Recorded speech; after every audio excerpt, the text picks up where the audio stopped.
দ্বিতীয় মেয়াদে মার্কিন প্রেসিডেন্ট হিসেবে ক্ষমতা গ্রহণের পর প্রথমবারের মতো রাষ্ট্রীয় সফর করলেন মার্কিন প্রেসিডেন্ট ডোনাল্ড ট্রাম্প। এরই মধ্যে তিনি সৌদি আরবে অবস্থান করছেন। সৌদি আরবের এই সফরকে কেন্দ্র করে এরই মধ্যে আন্তর্জাতিক গণমাধ্যমে বেশ আলোচনার জন্ম দিয়েছে।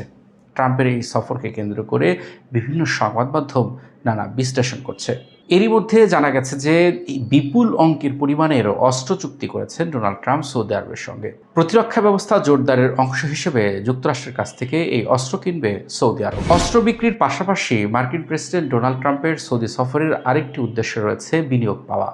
সৌদি আরবের পক্ষ থেকে বিপুল পরিমাণ বিনিয়োগের ঘোষণা দেওয়া হয়েছে যুক্তরাষ্ট্রে।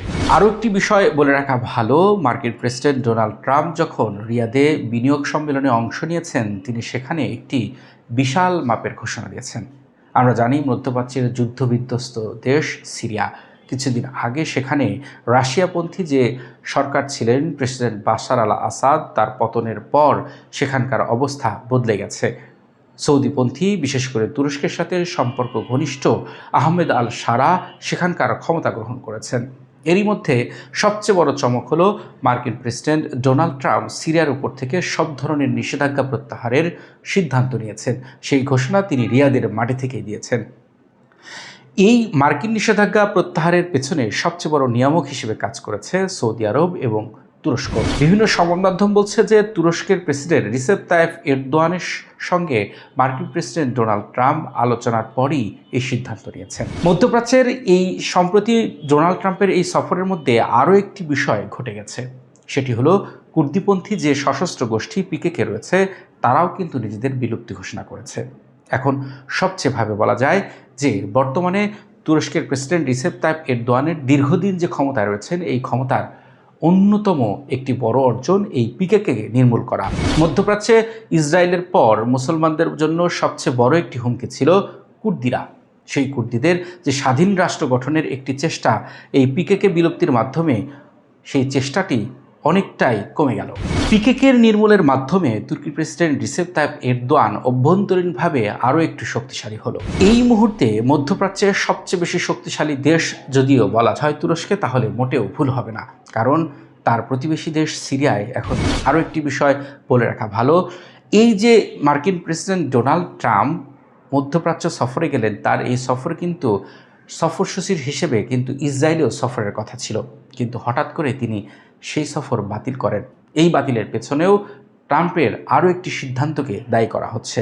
বলা হচ্ছে ইয়েমেনের যে সশস্ত্র গোষ্ঠী হাউথি বিদ্রোহী রয়েছে, তাদের সঙ্গে একটি যুদ্ধবিরতির চুক্তি করেছে যুক্তরাষ্ট্র। যদিও হাউথি বিদ্রোহীদের পক্ষ থেকে এ বিষয়ে আনুষ্ঠানিকভাবে এখনও কিছু বলা হয়নি, তবে বিভিন্ন সংবাদ মাধ্যমের খবর বলছে হাউথিদের সঙ্গে যুদ্ধবিরতি করায় ডোনাল্ড ট্রাম্পের ওপর বেজায় চটেছে ইসরায়েল। আর এ কারণেই দুই দেশের মধ্যে এক ধরনের গোপন টানাপোড়েন তৈরি হয়েছে। আর সেই টানাপোড়েন থেকেই ইসরায়েল সফর বাতিল করেছেন মার্কিন প্রেসিডেন্ট ডোনাল্ড ট্রাম্প। এই যখন পরিস্থিতি, ঠিক সেই মুহূর্তে ডোনাল্ড ট্রাম্পের মধ্যপ্রাচ্য সফরকে বিশেষভাবে গুরুত্ব দেওয়া হচ্ছে।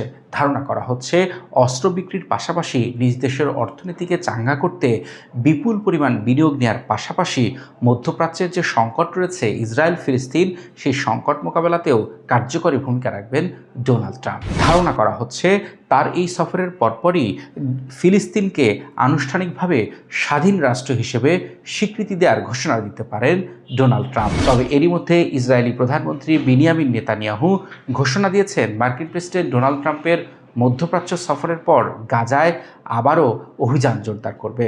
তবে খাদ্য, ঔষধ এবং বাসস্থানের অভাবে গাজার বাসিন্দারা রয়েছেন চরম মানবিক সংকটে।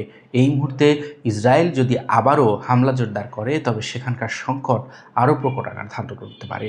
এরই মধ্যে বিভিন্ন সংবাদ মাধ্যমের খবর এসেছে গাজায় হামলাবদ্ধ এবং হামাসের হাতে যে জিম্মি রয়েছে, তাদের ইসরায়েলি 10 জন জিম্মির মুক্তির বিনিময়ে সাময়িক যুদ্ধবিরতির বিষয়ে এক আলোচনা চলছে। ইসরায়েলের স্থানীয় সংবাদ মাধ্যমের খবর, যুদ্ধকালীন যে মন্ত্রিসভা রয়েছে, সেই মন্ত্রিসভায় বৈঠক ডেকেছেন বেনিয়ামিন নেতানিয়াহু। ধারণা করা হচ্ছে এই বৈঠক থেকেই আসতে পারে যুদ্ধবিরতির চূড়ান্ত কোনো সিদ্ধান্ত। এখন দেখার বিষয়, ডোনাল্ড ট্রাম্পের মধ্যপ্রাচ্য সফরের পর মধ্যপ্রাচ্যে শান্তি ফিরে আসবে নাকি আবারও সংঘাত শুরু হবে? অন্যদিকে ইরানের সঙ্গেও কিন্তু যুক্তরাষ্ট্রের নতুন করে শুরু হয়েছে আলোচনা। বেশ কয়েক দফা আলোচনা হওয়ার পরও এই আলোচনাকে ফলপ্রসূ বলে মন্তব্য করেছেন মার্কিন প্রেসিডেন্ট ডোনাল্ড ট্রাম্প। ধারণা করা হচ্ছে খুব শিগগিরই ইরানের সাথেও নতুন একটা চুক্তিতে পৌঁছাতে পারে ট্রাম্প প্রশাসন।